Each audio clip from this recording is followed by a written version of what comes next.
Okay, yo. One more other thing I want to talk about, just real shortly. Hopefully, I can make this one brief. Is that this is kind of tied into a lot of things that's kind of happened recently uh, when it comes to LGBT, but primarily trans people, especially women. So, of course, recently, you have from Caitlyn Jenner saying that trans trans women shouldn't be competing to different laws that's different states that's saying is making it law and to so many things, so many levels. All right, from political to the Dr. Phil show with JB and her mom and et cetera, right? Where people kind of just showing or trying to show uh, their ugliness towards trans people, primarily, especially. Um, and of course, ones have used a lot of things. They've tried to use science, which science is saying otherwise, have said otherwise. People try to use nature, which nature says otherwise when it comes to LGBT. Over 600 species practice, are homosexual, or in other species like clownfish, they actually go from from male to female. So you have clownfish that go from male to female. You have other animals that do just that. You have pseudo hermaphrodite type animals like not the jackal, like hyenas, and then you have clownfish that actually change their sex. Okay, so not even just gender, they actually change their sex. They go from male to female. So you see this in nature. Okay, for example, and it's been recorded since the time of I think Aristotle. Okay, going way back into that. Greek Roman philosophers have wrote about that. Even American scholars, when they first came here, they saw animals doing. Okay, so there's, what I'm saying is with all this information that I have and ones like myself have gathered and have read, research, and have taught, and at this point, there should be not every, but there should be a lot of our people, or people who are trans attracted, people who are trans, who when they face, especially black people, when you face people who attacked or who attack your identity, and they use things like nature, science, the Bible. Since we are in an information superhighway, it is basically normal. It's normal for everybody to have internet access. And we're seeing at this point now they're trying to do everything they can to kind of take away the access or limit the access. But for years we have had, and especially the past 10 years, have had a lot of internet access. But even prior to that, but let's 15, but 10 years, to basically be able to read, study, watch videos from people who are experts.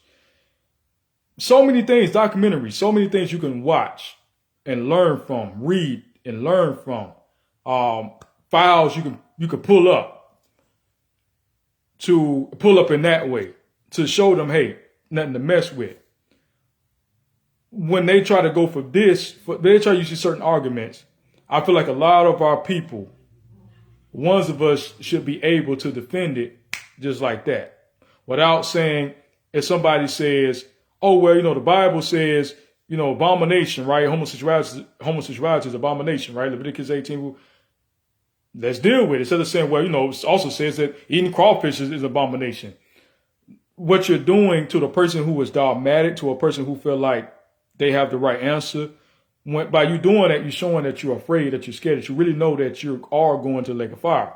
What you do to combat that is say, you know what, let's deal with that. You have people who preach against polygyny. What you do, okay, well, what does that say? What does that mean? Let's deal with that text. We're not going to run from, I'm not going to go over here. I'm going to go here. I'm not just going to first thing I'm going to do is not going to go over there. I'm going to go here. Let's deal with this. Then we're going to put all these together, right? We're going to put this with Leviticus, we have Deuteronomy, this with the New Testament, Old Testament, let's put everything full circle. But when you just, only thing you can do is say, well, you can't mix this with it's an abomination. No, let's deal with it. Okay, so basically for people who are not, I guess, internet, but definitely not biblically savvy or judo-prudence that don't have enough, what you could do, since you make posts about the Bible this, the Bible that, or you repost other people's posts that, might say people condemn homosexuality, but what about this? What about that? Da, da, da, da. If you don't know about where to find Sodom and Gomorrah, why the Most High judged Sodom and Gomorrah, if you don't know how to go into the Greek and the Hebrew, a prime thing when they say, hey, if you're cutting off your body part, you're going against how God made you. God made you with a penis. Why are you taking it? God made us circumcised, but God also told us to what? Be circumcised, right? Told the males to circumcise. So that's changing how we were born. God said that. And that's a surgery that you do to the penis.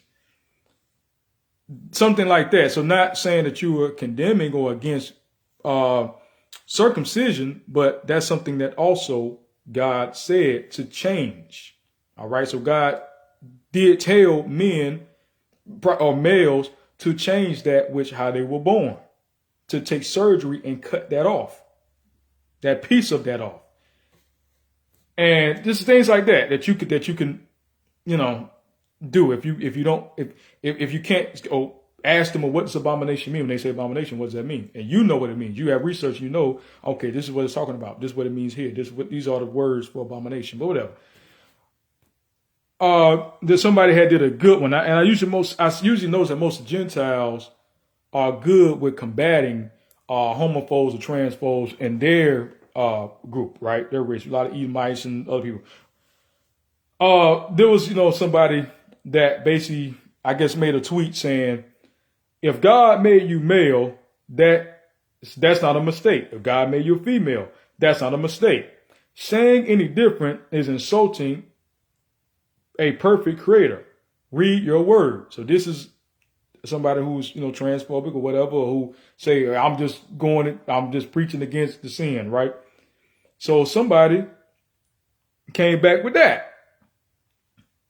Donna Goldberg came back with that and said, God made you a brunette, yet you are now a blonde. God gave you bad vision, yet you fixed it with glasses. God gave you crooked teeth, yet you straightened them. So you could say, oh, that's a cut, right? Or that was straight to the jugular. And that was good. That was good. That was better than most I've seen. Yeah. But what you could also do is deal strictly with the Bible. So you don't have to go outside the Bible, because then people's like, oh, you can see it's nothing. It's like, I hate to say poetic justice. It's nothing better than the same thing that person used against you is now flipped on them. Or now you're free from, it has freed you. Like I said, a lot of people use the Bible to condemn black people. The Bible doesn't condemn us. A lot of people use the Bible to condemn, like I said, polygyny. The Bible does not, people use the Bible to condemn, in the sense of you protecting yourself with violence. The Bible, the council doctrine comes from the Bible. It's a lot of things we can say that a lot of people have said or try to make it seem like the Bible was against when actually it's for. I mean, cousin marriage. You see cousin marriage in the Bible. It's actually mandated if a woman wants to keep their inheritance, and her father had no brothers. That if she wanted to keep the inheritance, she had to marry within her father's house. She had to marry her cousin. Like, that's there. Okay, so I mean, there's a lot of stuff that people try to use to say that, and then if you actually read it for yourself, you would know this. You would know how to, and you don't have to always go outside the Bible. You can do that too. I'm not saying, but you can, for at least 1 second, okay, deal with, and then when you do it, you don't have to like deflect. You can deal with that exact verse that they're using, that exact passage. And that's why I recommend clobber passages to a lot of brothers and sisters, while you can still watch it on YouTube for free and understand linguistically, biblically, what those passages mean from a historical point of view, from linguistic point of view and everything. You understand from a scholarship level what that was saying, what that passage was saying, and it was not saying what people made it to be, like the word effeminate. The word for effeminate, what does that mean? Does it mean as we know it today to mean? It deals more with clothing, right? Somebody wearing gay or, fabulous or all this expensive clothing. That's why it's important for ones to do your research, and it's not that far. So I kind of get upset when I see so many people who have, and I work with somebody like one-on-one, and it frustrated me that they had a sister who was very, very prudent in the scriptures, in the word. I believe she's probably, not trans. I think she's a lesbian.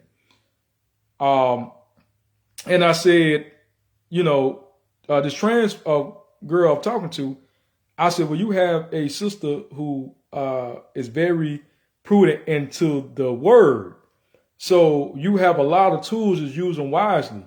So, when you have people who know it, you don't have to make those posts, in a sense, blaspheming God, trying to prove a point. You could ask us, what does the Bible say regarding this? What is this versus that? What is magic? What is miracles? Like you could come to people that who, who dedicated our lives, who live and breathe the scriptures. And you can see it. So why you wouldn't have to make those errors if you took time and be quiet, study, read, live it, get the Holy Spirit, ask the Most High for the Holy Spirit, and you can do that. So you don't have to say those things like, hold on, like, okay, what was that? But that's what I'm saying. You could deal with things effectively. You have to all this. Well, I was in it, but I jumped out of the Bible because I'll tell people like this is not for everybody. You have to have whatever God put in us, whatever, and hopefully it's in you, to be able to stand firm and to know, not to follow the crowd, not to get, I follow God because pastor such and such. All these pastors and people around here ain't living it. Not only that, they don't know what's in it. Other than that, like I say, a lot of people think this and they know that. They know religion. They don't know the ways of the Most High. They don't deal with the whole word. So you shouldn't get upset what people say who don't deal with the whole word themselves. And if you study and you can know for sure for yourself that you are right. You know about eunuchs. Me and my wife talking about eunuchs for a while. Since I got the information about eunuchs, been on here doing it. And still found people that was going to that 1992,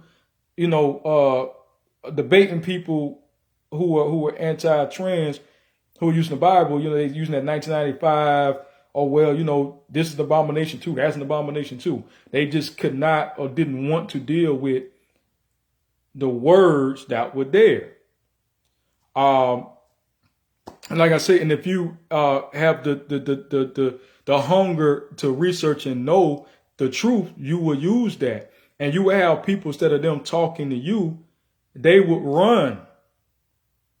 They can't deal. You ask them, well, what does that mean? They don't want to deal with it.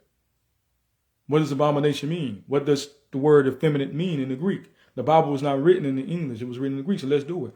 Oh, you say, since you say what you said, Flavius Josephus, who you read from, said the same thing regarding eunuchs of that time. The same thing that you say about trans people. Flavius Josephus, Philo of Alexandria, Israelite, or they'll say his Jewish historians said the same thing. All right. Back then, back in the time, in 2,000 years ago, 2,000 years ago, they said the same exact thing. Isn't that interesting about eunuchs? But you said eunuch is not a trans person. But then you said trans is a eunuch. Eunuch is a trans, like today is what we call a trans person, like, which is an umbrella term. And some would say that trans is an umbrella term as well. But if you go to Matthew 19, you go to Isaiah 19 to 12, you go to Isaiah 56, 3 through 5, you see the promise concerning God's chosen eunuchs or trans. So people who were gender variant, people who didn't fit under the, you know what I mean? that's, you know, and you can do that. You can do that. We'll say, well, why are people doing this in the Bible? Why is that? There's so much you can use, from eunuchs to putting your hand under another man's thigh to play. I mean, there's a lot of things that people overlook, or they don't, they overread, they don't catch it. But that's basically how I kind of went over. I said I wanted to make this short. I didn't basically kind of went. But that's what I'm saying. I'm kind of at this point. Somebody made a good point. Like, we got smartphones, we got smart TVs, we got everything is smart. Smart, cars. Everything is smart, but the person, or but the human, right? So in this age of technology, we should be on the Jeet Kune level.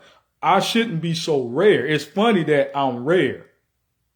With all this, but look at the mumble rap. With all this technology, you would think people would be smarter. But what's been on radio, mumble rap? You would think with all this technology, you would think people wouldn't. You would think you wouldn't have to tell nobody you don't put gasoline in a garbage bag or a plastic bag.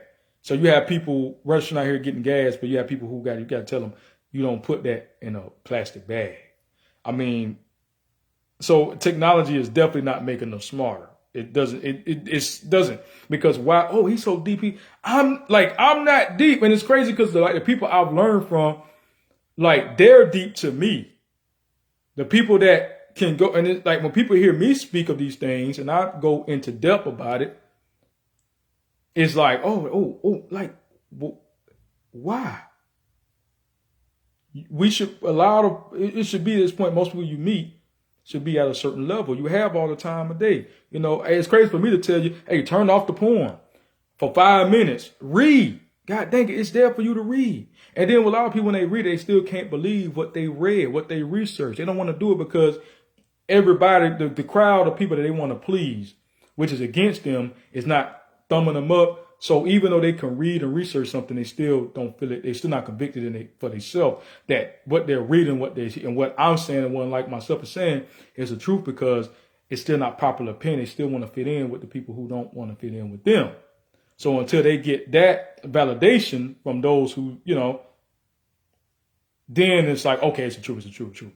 So when most ministers and pastors and whoever says, who are anti this, that, and other, when they start saying, oh, well, you good, then I guess, like a lot of people, they say, well, I don't want to hear it unless my pastor tell me. I want my pastor to tell me. I hear what you showing me, but I want, you come to him about religion, you come to him about being an Israelite, you come to him about a lot of different things that has not been popular. A sermon in church that a pastor won't even bring up. They would rather hear from the pastor than to hear strictly from the scroll, strictly from the Most High, strictly from the Word, unfiltered. And then the pastor would just tell them, oh, just go home and pray about it. I had girls that say, cis women, they was like, I used to date, they pastor bishop would say, well, everything he showed you, I mean, was it, did he show you, was it true? Well, okay, I guess it's true. Because he didn't, and she was like, yeah, a lot of deacons and pastors don't really know the Bible like that. Exactly, so why y'all going to him? But anyway, it's like, why would I go to a doctor who don't know that much about the condition that you're, whatever. Okay, but that's all I want to say. At this point, we should be on the Jeet Kune level. You should be able, in less than 5 or 10 seconds or 60 seconds, to bring down most people who come with this type of rhetoric, right? You should be able to, effectively do that. And there's people who can show you how to do it. If you want to go into the deep part of it, or you want to go into from circumcision to getting surgery to doing all that, whatever, from the animal kingdom, you name it, but whatever. So anyway, so do your research. If you want to know more, you ask me. I'm here. Other people, like I say, I've done a lot of research. They had debates with people, comment section. They had to be debates with people, even in person about this subject. You know what I mean? So I'm like, look it up. Like Sodom and Gomorrah wasn't, destroyed for that. They tell you that in the Bible. Homosexuality is not what the Bible is speaking against. It's speaking against paganism, all right? Pagan sex rituals. But if you don't research, you don't take time to listen, to throw away everything you learn and read. Just I had to throw away everything I learned about us being Hamites. I had to throw that out and say, okay, well, who are we? And who do the words say we are? And take what the word said. I heard what this person said. and I heard them reading, but and it hit me. I was like, wow, that's the truth. But I also had to do my own due diligence and to say, boom, yeah. So that's it. Anyway, but take it or leave it, y'all. Hey, y'all do your research if you can, if you want to, if it ain't too late for you. All right, this is James Speed. I'm out. Y'all be blessed, man. And like I said, you don't have to prove nothing to nobody, but just at least know it for yourself. That's all that matters. You and God know. All right, shalom.